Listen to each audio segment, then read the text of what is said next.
Hello, everybody.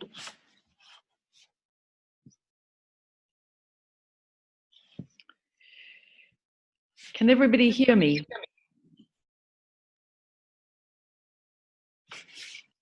Mary, can you hear me?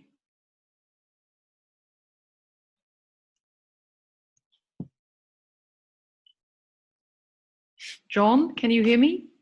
Yes, I can hear you just fine, Deirdre. That's excellent. That's really all I need to hear, because other people, Okay. they might have muted their microphones. I just need one assent and then I'm fine. Thank you. You're welcome. Knowing where you are.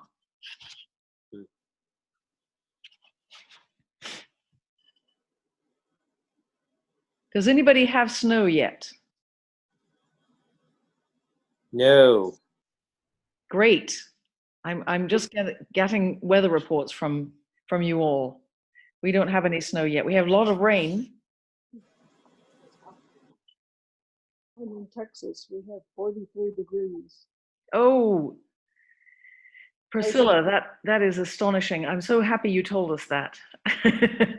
No snow in the future. Yeah, good. That's good. That's good. Good. Well, I'm glad you're safe and warm. That's a good thing. Thanks.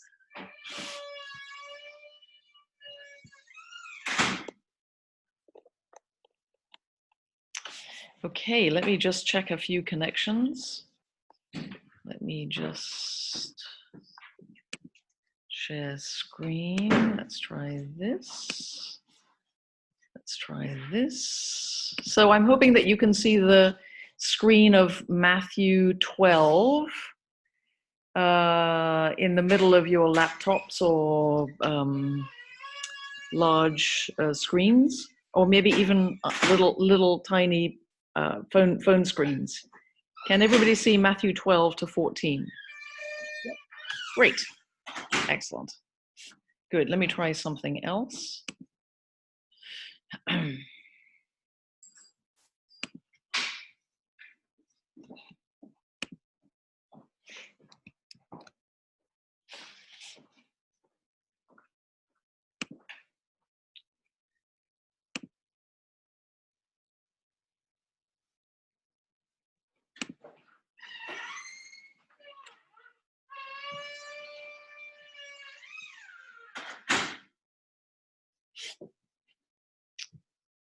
Okay, let's try this.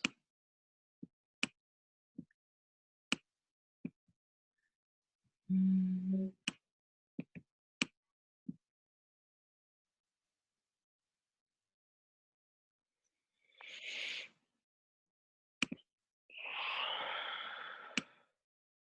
we go. That's a Zoom screen. Let's do share. Let's try this. So I'm sharing a different screen now, and that is from the Diocese of Maine. The rest of our materials. Can everybody see that screen without any problem? Yep. Good. Okay, good, because we're on class number 3. Great. So we'll just wait a few more minutes, and if anybody has any questions before we begin, I'm happy to hear from you, and there'll be some time at the end to also entertain some questions. But what I'm doing today is looking at the difficulty of covering all the material in the rest of Matthew's Gospel. So I'm going to talk about discipleship and community, as class number 3 on the diocesan website suggests. And then I'm going to look specifically at Matthew 28, which is the resurrection narrative of Matthew's Gospel. And all these are designed to show you distinctive features of Matthew's Gospel rather than common material to Matthew, Mark, Luke, and even possibly John. So, does anybody have any comments or questions that I can help you with?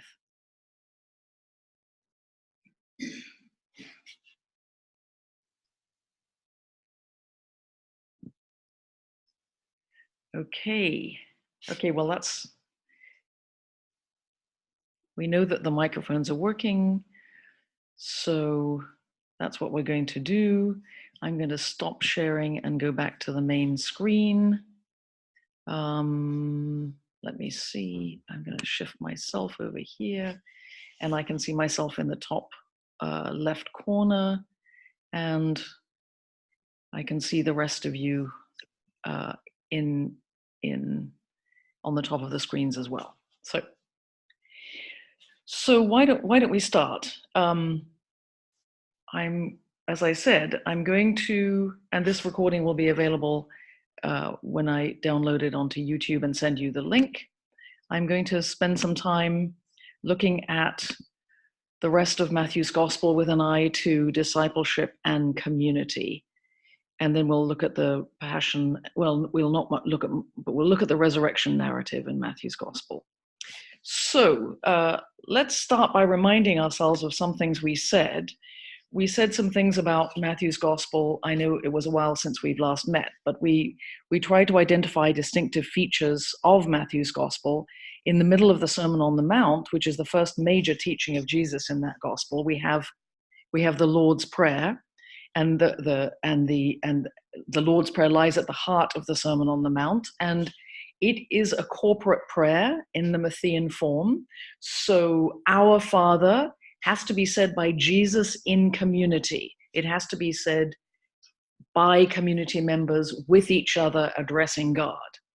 It is not an individual prayer, it is a corporate prayer. So you can see that Matthew's Jesus is interested in the formation of community by praying together. And that has obtained for 2,000 years from Jesus' time to ours in any religious tradition. And so Matthew is a gospel that is particularly interested in shaping community, in this case around Jesus. So if I start off by looking at chapter 13, which is the parable chapter, you will know that this is another body of the 5 bodies of teachings of Jesus in Matthew's gospel. If we look at chapter 13, which we'll do in a second, that one is full of parables, and it's addressed specifically to disciples. When we get to Matthew 17 to 20, I'm going to look in particular at chapter 16, which is a section in Matthew's gospel that identifies Peter as a disciple of particular significance in that gospel, because it's to Peter that Jesus addresses the central question of Matthew, Mark, and Luke's gospel: who do people say that I am? And Simon Peter gives an answer that causes Jesus to bless him in chapter 16.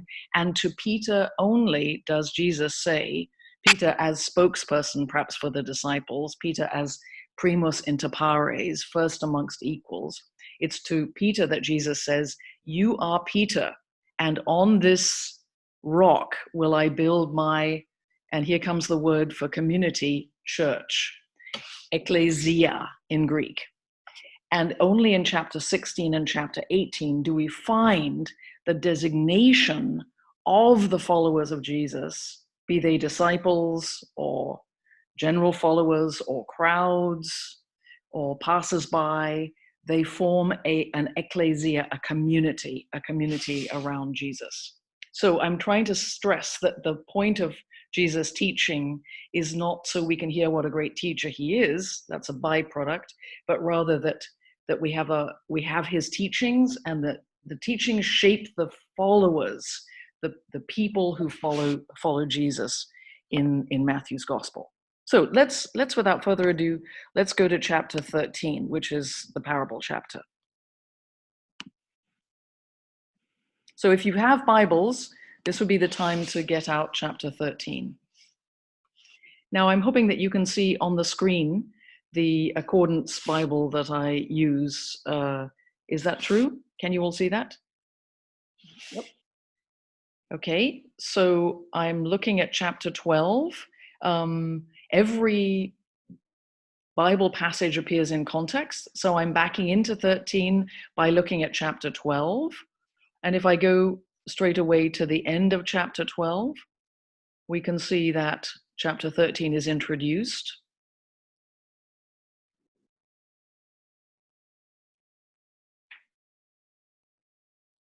There's a discussion at the end of chapter 12 about Jesus' family of origin, There is no word for family in the Greek of the New Testament. It is the word oikos, oikia, household. So if you see the translation family in any translation of the New Testament, you know that what it's doing is reaching for a more contemporary word, a more Latin word. But in the world of Jesus' time, there is no term family, it's household. And I've written a book on Jesus' family values. So if you want to find more documentation of that, I urge you to look at that source. So when I'm thinking about Jesus' Jesus' family of origin, that's what I'm thinking of: his household, his mother in chapter 12:46, his brothers. So the question here is, how do Jesus' siblings, how does his mother how did they comport themselves in relationship to Jesus? Are they Jesus followers, or are they something distinctive? But we all know that there's a tension in the Gospels between Jesus and his siblings, and perhaps even his mother. He actually seems to separate himself at the end of chapter 12, pointing to his disciples, to the one who had said that his mother and brothers are calling for him. He said, "Who is my mother? Who are my brothers?" And pointing to the disciples, he said, "Here are my mother and my brothers. For whoever does the will of my Father in heaven is my brother and sister and mother." So here we see the way in which a family is shaped, a household, a community is shaped around Jesus, irrespective of clan or tribe. Those would be the two terms that are most connected with honor in the world of Jesus and Paul's time. So Jesus is doing something different here. He is intentionally identifying a community that has chosen him, that he has selected, to whom he is not biologically affiliated. So this is something to do with what we talked about some weeks ago, namely the displacement of fathers in Matthew's gospel. So Joseph is not Jesus' biological father. That's how we talked about it in regard to chapters 1 and 2. Okay, so chapter 13, verse 1. This is a chapter entirely given over to parables. That same day, Jesus went out of the house and sat beside the sea. Such great crowds gathered around him that he got into the boat and sat there, while the whole crowd stood on the beach. And he told them many things in parables. So we see that the crowds are recipients of Jesus' parabolic teaching, and there's so many of the ochloi, that's how they're identified in the Greek text, the crowds, that he has to get some distance from them so that he can be seen by them. And to them that he immediately addresses by a familiar parable to all of us: a sower went out to sow. This is the parable of the sower in Matthew's gospel. Now let's look at the parable of the sower. We all know that version of sower. It's followed by a question about meaning from the disciples. And he's saying to them basically, you, verse 11, to you has been given the mystery, the secrets of the kingdom of heaven. But to the outsiders, it is not given to understand this mystery. And that's in part because it fulfills Isaiah's prophecy: you will indeed listen but never understand, look and never perceive.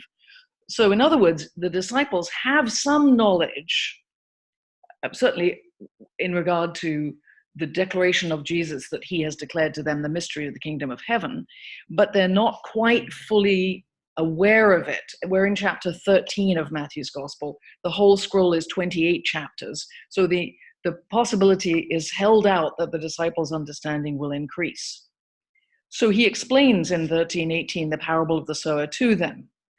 And this is an explanation that unpacks the metaphorical elements of the parable of the sower. And then he tells another parable. The kingdom of heaven is like someone who sowed good seed, but while everybody was asleep, an enemy comes and sows weeds among the wheat. And when the plants grow up, then the weeds appeared as well. And the slaves of the householder said, "But didn't you plant good seed in your field? Where did these weeds come from?"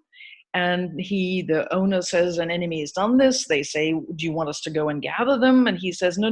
Leave the weeds, because in gathering the weeds, you would take the wheat alongside. So let both of these, the weeds and the wheat, grow together until the harvest. And at harvest time, I will tell the reapers, collect the weeds first and bind them in bundles to be burned, but gather the wheat into my barn.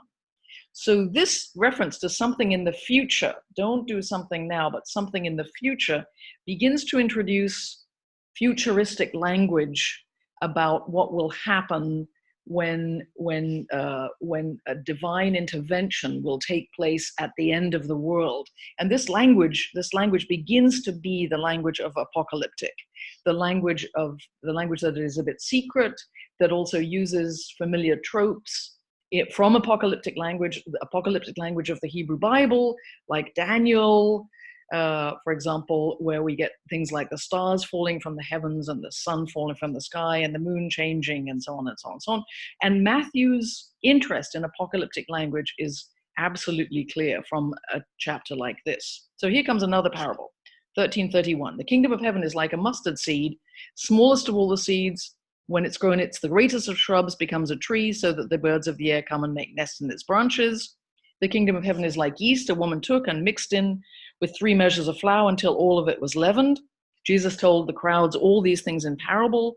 In parables without a parable, he told them nothing. This is to fulfill what was spoken through the prophet Isaiah. Remember all the fulfillment language of chapters 1 and 2.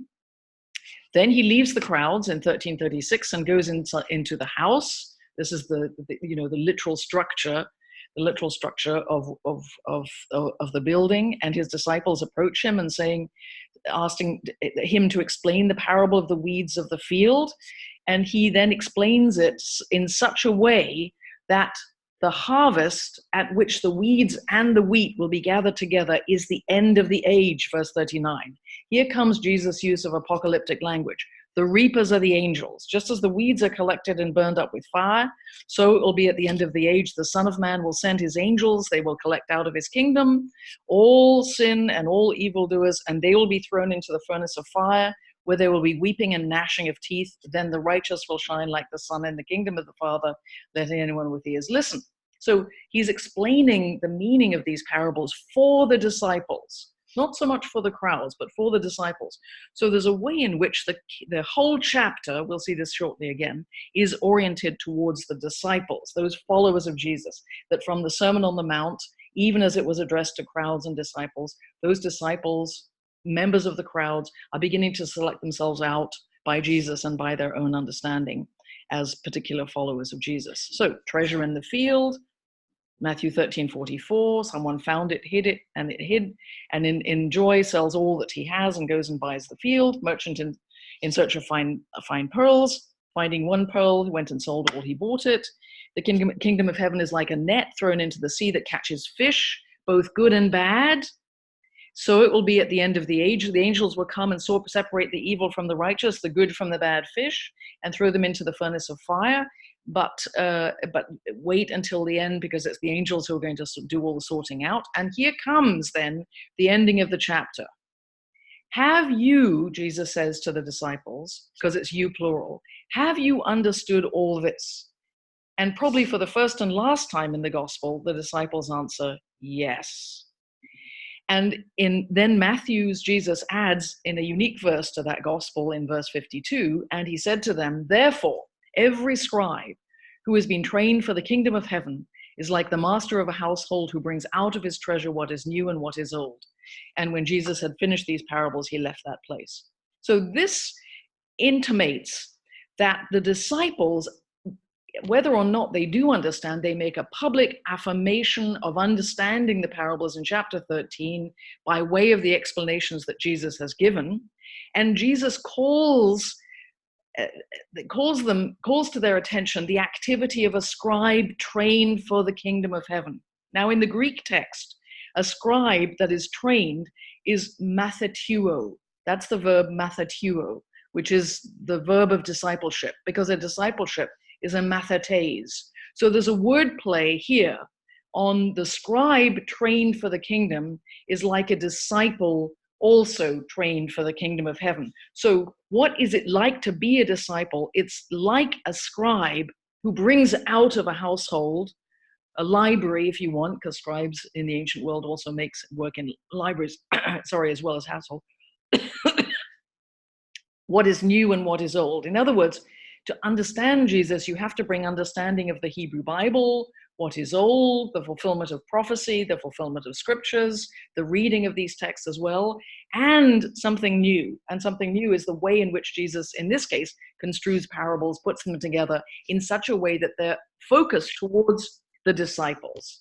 It's the disciples who are getting this inner knowledge of how to interpret the parables, all of which, together and separately, are metaphors by action or description, a way of understanding the reach of God, the extension of God, the presence of God in the world of Galilee, on earth, spread about on earth.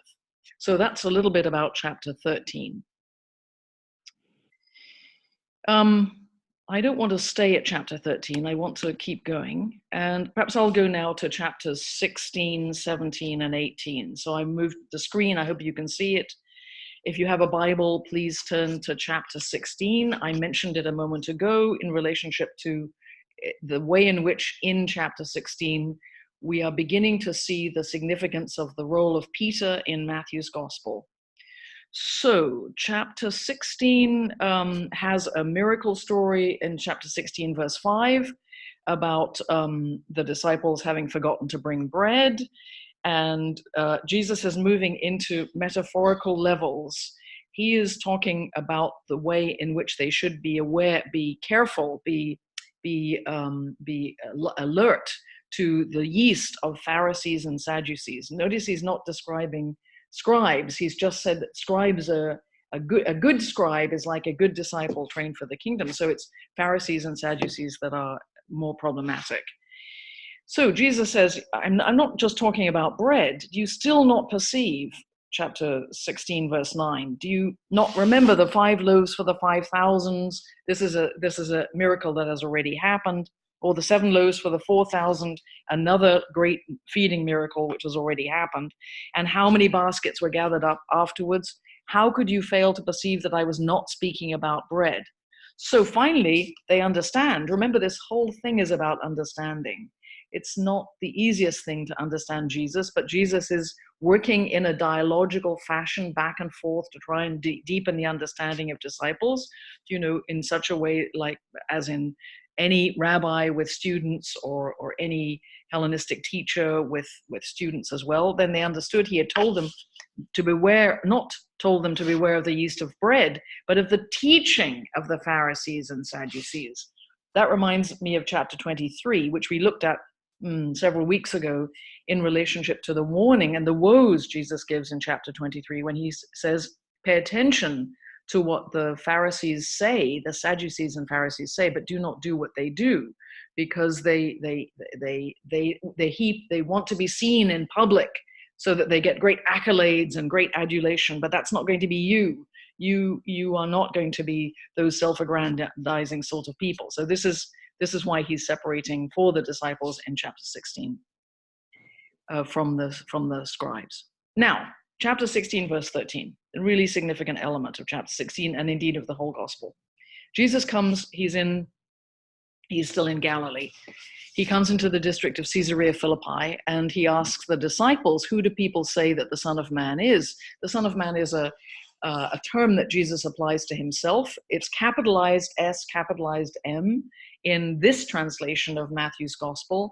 It used not always to be capitalized, but here it seems to be a title that Jesus applies to himself. It comes right out of Daniel. It's not a familiar title from the whole of the Hebrew Bible. It seems as if Jesus selects a particular way of speaking about himself in regard to his human identity. This is what a son of humanity is. It's a particular human being who has at its core human identity, but who also has other abilities to forgive sins and other features. So who is this Son of Man, Jesus says? And some say John the Baptist, Elijah, Jeremiah, one of the prophets. But who do you say that I am? So here comes Simon Peter. You are the Messiah, the Son of the living God. Now, in other Gospels, Jesus says, like Mark's Gospel, Mark 8, get behind me, Satan. But in Matthew's Gospel, Jesus gives Peter a beatitude, a blessing, very much like the Beatitudes of the Sermon on the Mount in Matthew 5. Blessed are you, Simon, son of Jonah, for you didn't get this from, going to seminary. flesh and blood has not revealed this to you, but you got this from a revelation from God, my Father in heaven. And the beatitude continues, the blessing continues in verse 18. You are Petros. You are Petros, Peter in Greek. And on this Petra, rock, will I build my church. There's a wordplay in here, in the Greek of the New Testament. And commentators in your Bibles will point it out. So you are Peter, and you are Petros, on this rock I will build my ecclesia. Now, I confess that I am a Protestant when it comes to this particular verse. I understand very well how it's been interpreted in other traditions. I would say that the question of the significance of Peter is that he is connected to the establishment of the community around Jesus. Indeed, he is preeminent in the community around Jesus in Matthew's gospel. But what exactly the rock is on which this community is founded, on which this church is founded, is not to me entirely clear in verse 18. Is it Peter's confession? The confession in verse 17? Is it Peter himself? In other words, I don't think the verse solves the issue that I'm interested in, and I don't think that Petros is the same as Petra, even as there is a word play. To Peter, nevertheless, in verse 19, Jesus gives the keys of the kingdom of heaven, and actually in verse 19, it's a singular gift. And he says to Peter, whatever you bind on earth will be bound in heaven. Whatever you loose on earth will be loosed in heaven. So he's giving to Peter the ability to make legally binding decisions. Immediately after that, from that time on, verse 21, Jesus begins to show his disciples that he must go to Jerusalem and undergo great suffering at the hands of the elders and chief priests and scribes and be killed and on the third day rise again. And Peter took him aside and began to rebuke him.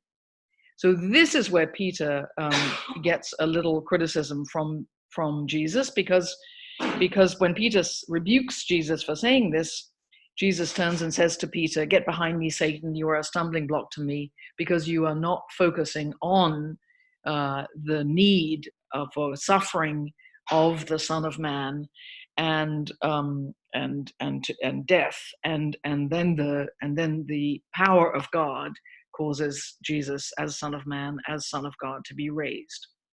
So, verse 24, Jesus then speaks to the group of disciples. If any want to become my followers, let them deny themselves and take up their cross and follow me. So being a disciple is not an easy thing, but it's about following. This term akolutheo, to follow in Matthew's gospel, is absolutely central. And for those who want to save their life, they will lose it. And those who lose their life for my sake will find it. And then there's a discussion about the return of the Son of Man in the future. Remember, we talked about the apocalyptic, the language, the end of time. And then chapter 17 is about the transfiguration, when Peter is trying to make some progress in understanding. Wouldn't it be great if we made 3 dwellings here on the top of the mountain for you, Moses, and Elijah? So, I mean, he's working at this spokesperson for the whole group and understanding. And then we see that Elijah and Moses and a voice from the cloud identified as God, identify Jesus as my son, the beloved, listen to him. Very much like the language of the baptism, and then Jesus orders them not to tell anyone about the vision. And then they have a further discussion. There's a dialogue again between Jesus and the disciples. Let's go to chapter 18. Why am I interested in chapter 18? Well, it's a chapter that builds on the ecclesia, the community, the group of disciples around Jesus, and it begins to structure the whole community. So the disciples in 18:1 come to Jesus and they say, "Who is the greatest in the kingdom of heaven?" So he calls a child and says, "Unless you disciples," this is you plural, verse 3, "change, this is the way you change yourselves and become childlike, not self-aggrandizing, not full of honor and self-adulation. Unless you become like children, you will never enter the kingdom of heaven. Whoever becomes humble like this child. Remember who Jesus said he was in chapter 11? I am gentle, I am meek and humble of heart. Take my yoke upon you and learn of me, for I'm gentle and humble of heart, and you will find rest for your souls. So you become like I am. And this is the teaching to the disciples about how to conduct themselves. There's woes in chapter 18 as well, but I'm just going to move on a little bit further. Here we come in 18:15. If another member of the church sins against you. This is how 18 is about community discipline.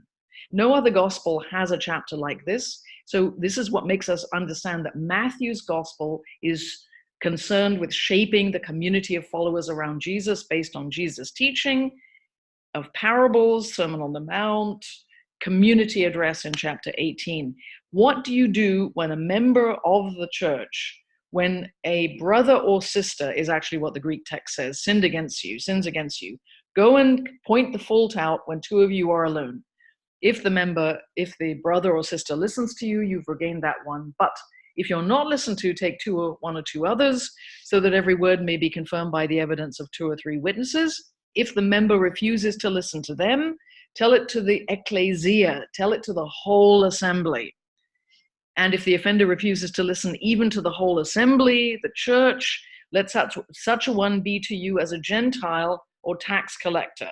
This is Matthew's way of excluding members from the community. Let them be outside as a Gentile and a tax collector. Truly I tell you, Jesus says in Matthew 18:18, to the group of assembled disciples, the ecclesia, the community around Jesus, whatever you, plural, bind on earth will be bound in heaven, and whatever you, plural, loose on earth will be loosed in heaven. Again, I tell you, if 2 or 3 agree on earth about anything you ask, it will be done for you by my Father in heaven. For where 2 or 3 are gathered in my name, there am I among them. So here, in chapter 16, Peter gets the power to bind and loose. So he has particular authority, first among equals. In chapter 18, the whole community gets the same authority in the same language of binding and loosing. So Peter's ability in 16 is balanced by the community's ability to do the same thing in chapter 18. This is why I say Peter is first, but he's first amongst equals. There is a kind of discipleship of equals in Matthew's gospel, even as Peter has a significance in Matthew's gospel. All right, I'm going to leave chapter 18 at that point, and now I'm going to go further on to, just going to go to Matthew 28, and then we'll have some time for questions. So can you turn in your Bibles to Matthew 28? I'm going to focus in particular on chapters 28, 16 through 20. Can you turn down your microphones if you're moving around or answering the phone or something like that? Thank you. So 28, 16 to 20. I'll just read it first. Now the 11 disciples went to Galilee, to the mountain to which Jesus had directed them. When they saw him, they worshipped him, but some doubted. And Jesus came and said to them, all authority in heaven and on earth has been given to me. Go therefore and make disciples of all nations, baptizing them in the name of the Father and of the Son and of the Holy Spirit, and teaching them to obey everything that I have commanded you. And remember, I am with you always to the end of the age. That is the end of Matthew.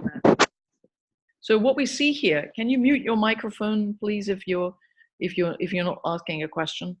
What we see here is the resurrection appearance of Jesus to the 11 disciples, that's 12 minus Judas, in Galilee on a mountain. Now, in Luke 24, we have 2 disciples on the road to Emmaus. So Matthew's interest in situating Jesus on mountains exists on the Sermon on the Mount, on the Transfiguration in Matthew 17, and on the resurrection account. Jesus is in each occasion, whether in life or in resurrected life, on a mountain. Mountains are places where you have theophanies, think of the Hebrew Bible, but it's also a place where Jesus likes to teach. Remember, the Sermon on the Mount is the place of authority when he sits down on the mountain and gives the Sermon on the Mount. So the mountain in Matthew is the place where you can identify Jesus. There would be other places too, but Matthew is particularly interested in a mountain, very much in the same way that Moses goes up the mountain to receive the revelation of God in the Hebrew Bible in Deuteronomy. So the mountain has a particular significance. Now, when the disciples see him in Matthew 28:17, the text says they worshipped him, but some doubted. Now, this is very interesting. The reaction of the disciples. Here, what I'm going to do, by the way, I should clarify that what I'm doing in this exposition, I'm doing exegesis, but I'm explaining the text. What I'm doing is I'm using my knowledge of the gospel to read the resurrection appearance of Matthew's gospel. So I'm using the word mountain as a throughway into the gospel itself. In other words, I see a correlation between the mountain where the resurrection is and the Sermon on the Mount and the transfiguration on the mountain. Do you see what I'm getting at? So I'm reading the resurrection narrative through the lens of the entire gospel. There is a correlation between these two things, and it has to do, I think, with how you recognize the resurrected Jesus. This is not a problem that is unique to Matthew. It's a problem of Luke's gospel as well. And it's particularly acute in Mark's gospel, where there is no resurrection appearance, but that is a discussion for another day and another time. It's also an issue for John's gospel, where Jesus appears in a completely different mode as a gardener. And so you see what I'm trying to say is that the resurrected Jesus looks different. Now, in Matthew's gospel, how the resurrected Jesus is identified by the disciples is that he says things that are consistent with what he said in the rest of the gospel while he was with the 11 disciples before he was killed. So that's the lens through which I'm looking at this resurrection narrative, and it's the way I approach most resurrection narratives. So, verse 17 of Matthew 28. When they saw him, they worshipped him, but some doubted. Now, this is really interesting. What I'm focusing on here is the attitude, the action of the 11 disciples on the mountain as one of worship. Okay, so what do we know about worship in Matthew's gospel? We know that it is a theme throughout the gospel because from the beginning of the gospel onwards, the Magi in chapter 2 worship Jesus. We have seen his star in the east, and we have come to worship him, they say. But it's not just outsiders like the Magi in chapter 2, showing that Jesus is not just for the Jews, but also for outsiders who travel long distances, and outsiders like the centurion in chapter 8 who asked for healing for his pice, for his servant. Jesus is not just for insiders, but Jesus is for outsiders, and they can do the right thing. They can actually worship in the same way that disciples do. If you go to Matthew's gospel, if I'm going to switch here and go to Matthew chapter 14, there's a very interesting passage towards the end of chapter 14. In verse 13 of chapter 14, it should be in the middle of your screens. Now, when Jesus heard it's actually of the death of John the Baptist, he withdraws from that place in a boat to a deserted place by himself. And the disciples have to follow him on foot. And there's a whole bunch of crowds following as well.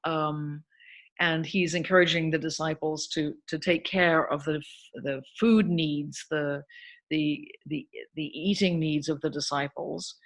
So let's see, after he's been able, through the disciples and the action of the disciples and the grace of God, to feed 5,000 men besides women and children, 14:22, he makes the disciples get into the boat and go to the other side, and he separates them from the crowds, and he goes up by the mountain. There's another mountain, 14:23, by himself to pray. When evening came, he is alone. The disciples are in the boat, battered by the waves, far from the land. The wind was against them. And early in the morning, He comes down the mountain, walking towards them on the sea. And when the disciples see him walking on the sea, they're terrified, saying it's a ghost. And they cried out in fear. But immediately Jesus speaks to them and says, take heart, it is I, do not be afraid. And Peter says, okay, I'm going to come to you on the water. So Peter starts walking and coming towards Jesus. He becomes frightened, having noticed the strong wind. He begins to sink and he calls, Lord, save me. Jesus reaches out his hand, catches him and says, you of little faith. This, by the way, is a great epithet, a great descriptor of the disciples in Matthew's gospel. Little faith people, oligopistoi, little faith people. This is a singular one. It means, on a good day, it means glass is half full. You know, you have a lot of faith. You know, it's a little, but it could be more. On a bad day, the glass is half empty. It's not much faith at all. So, you of little faith, why did you doubt? And when they get into the boat, verse 14:32, those in the boat worshipped him, saying, truly you are the Son of God. Worship. There's worship. So the disciples in the middle of the gospel, in chapter 14, right after the parable chapter, Peter creates the conditions under which all the disciples in the boat worship Jesus during his lifetime before they are enjoined to worship him in Matthew 28:17. So they are doing action towards him, echoing the action of the Magi in chapter 2, now on the part of disciples. Remember, the disciples were not around in chapter 2, but this is a literary motif in Matthew's gospel. Now, some doubted. And if you remember in chapter 14, we've also got, you of little faith, why did you doubt? So remember, little faith, description of the disciples, little faith leaves room for doubt. I myself, I'm not opposed to doubt at all. I learned long ago from Paul Tillich that doubt and faith go together, that without doubt, one doesn't have a chance to examine faith. And so I think in Matthew's gospel and in the life of Christians, faith and doubt can go together, and doubt can be brought into the context of worship, which is what verse 17 seems to me to be about. That's a bigger discussion for another time. So Jesus in 28:18 comes to the disciples and says, as he does in chapter 11, all authority in heaven and on earth has been given to me. He says this in chapter 11 to the disciples just before he says, come to me, for I am gentle and humble of heart, and so on. So there's a particular authority that the Son and the Father have together in Matthew's gospel, as they do in John's gospel. And this authority is now transformed into the commission of verse 19. Go therefore and make disciples of all nations. So remember, making disciples is like becoming disciples by making others. I like to think of this, I suppose one could argue it's an apostolic commissioning. It's a sending forth of the disciples to not just follow and learn and try to be a scribe trained for the kingdom, but to do something with all that learning. What are you going to do? Verse 19, baptize people in the name of the Father, the Son, and the Holy Spirit. And what are you going to do? Verse 20, teaching them. This is the first time in Matthew's gospel that the disciples are doing what Jesus does through the whole of Matthew's gospel. Jesus is the great teacher, the Sermon on the Mount, the parables, the community discourse of chapter 18, and so on. Now the disciples are to be teaching all nations of verse 19. I think this means the whole world, myself, teaching them, all nations, to obey everything that I have commanded you. In other words, when you want to teach, what are you going to teach? You're going to look back into the gospel and you're going to look at the epitome of the Sermon on the Mount and teach what it was that Jesus taught in the Sermon on the Mount. And the command language is used because Jesus is a teacher with authority in Matthew's gospel.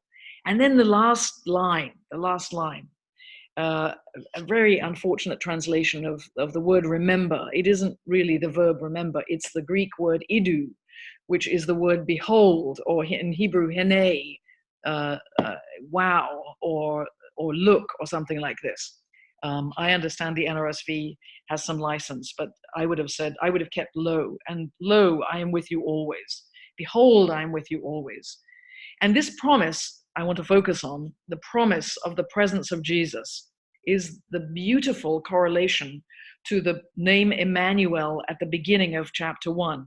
His name will be Emmanuel. And what does Emmanuel mean? Chapter 1, verse 22, 23, God with us. So the promise of Jesus in the manifestation of his birth and life and death is what is chapter 28, verse 20, the presence of God always to the close of the age. And this forms a bookend, the beginning of chapter 1 and the ending of chapter 28.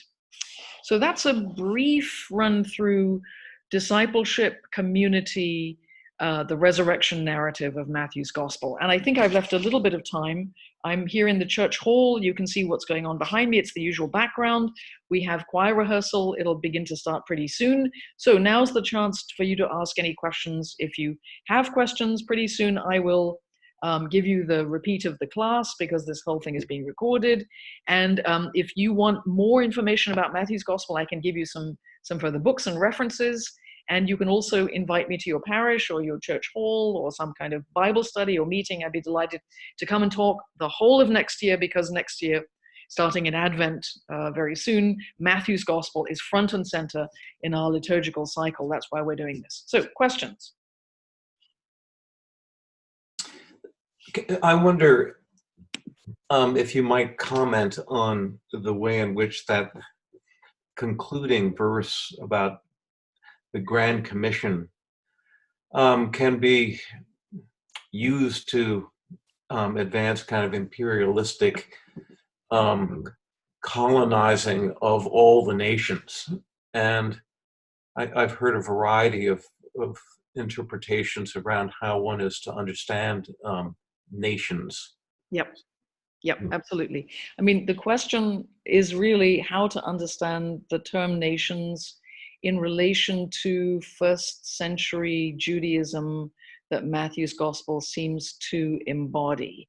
You know, a commission, by definition, Christopher, is an optimistic dispatch. It's also possible to see that that while all nations are in the text, it may be that the understanding of the community is that there might be more immediate nations and less immediate nations. In other words, I have to kind of be governed a little bit in my understanding of how Matthew understands who is the closest nation. So let's say that, as I said a moment ago, that I don't imagine that Matthew seems to think that the disciples should rush off to the place from which the Magi came. Do you see? The Magi come from far eastern countries. They have come under their own steam to recognize Jesus in chapter 2.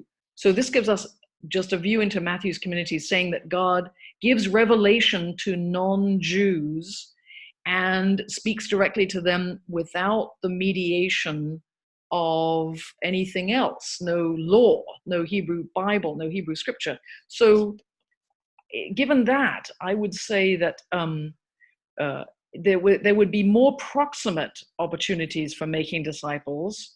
And one of those would be something like the Canaanite woman in chapter 15 of Matthew's gospel, or the centurion in chapter 8 of Matthew's gospel. In other words, I think of the woman in chapter 15, the Canaanite woman, as a proselyte. Maybe she is very interested in reading the Psalms. She is very interested in worship that looks Jewish in the first century.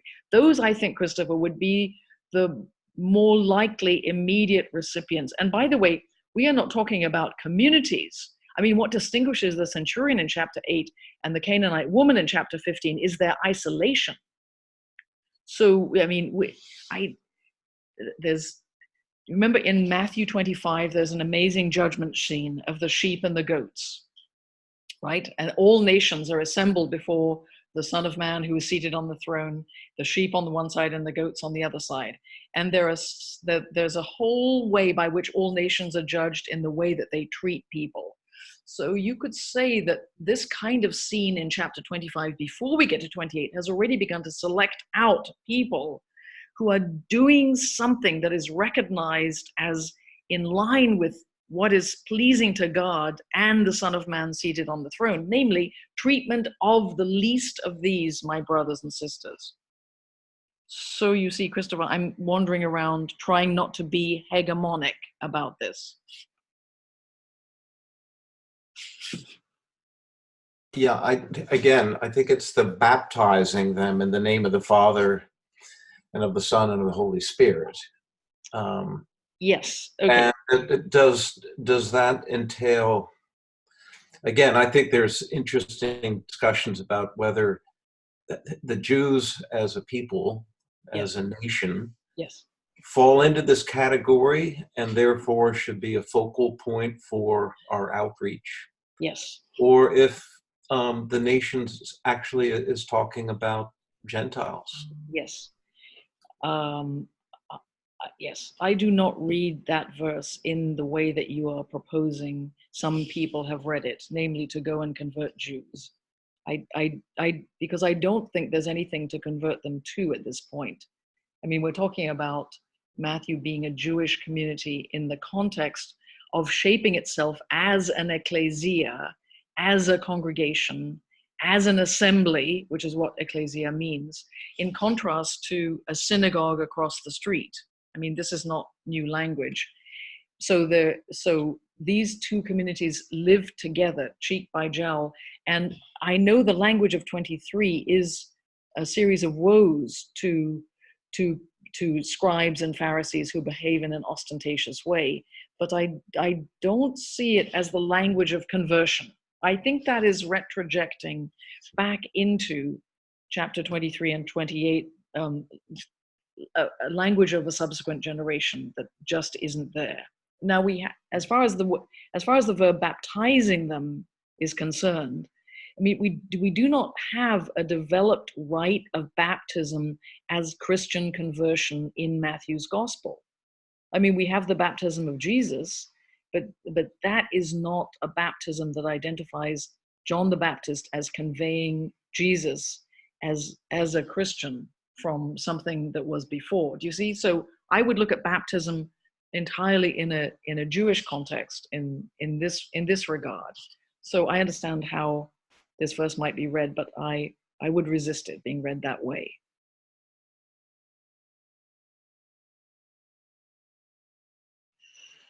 What about some other knotty problems that other people might like to ask?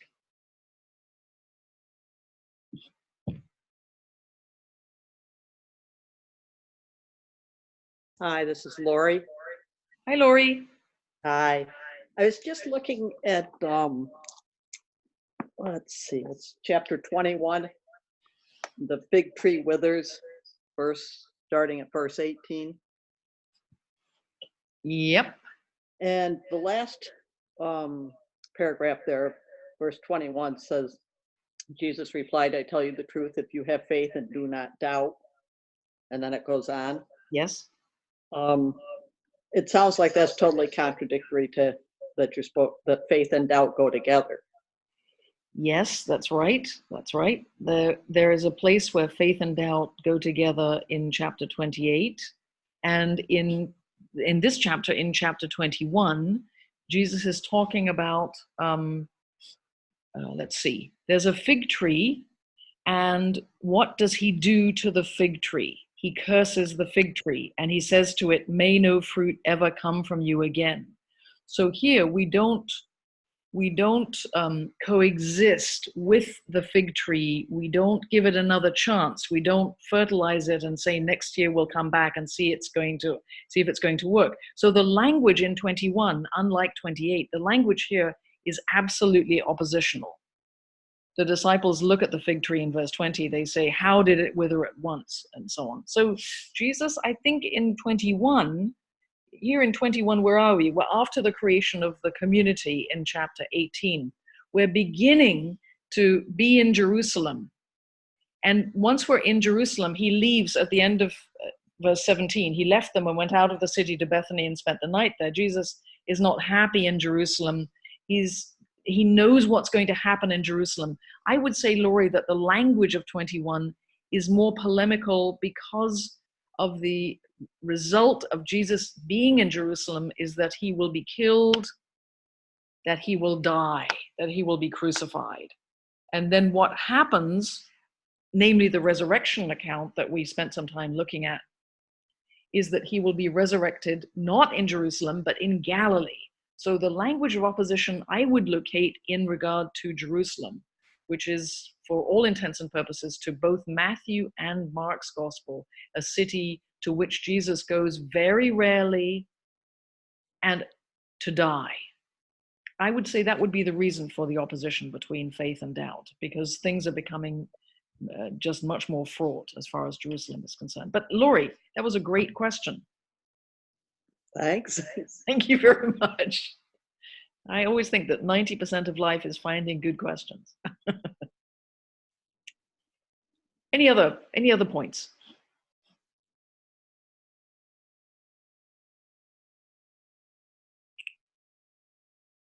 Okay, well, I'm going to close now. I'm just going to say it's been a pleasure being with you all. I want to thank the Diocese of Maine for the opportunity that they've given us. The technology, being Zoom, to use it has been really remarkably successful, and it's been a pleasure to be with you all.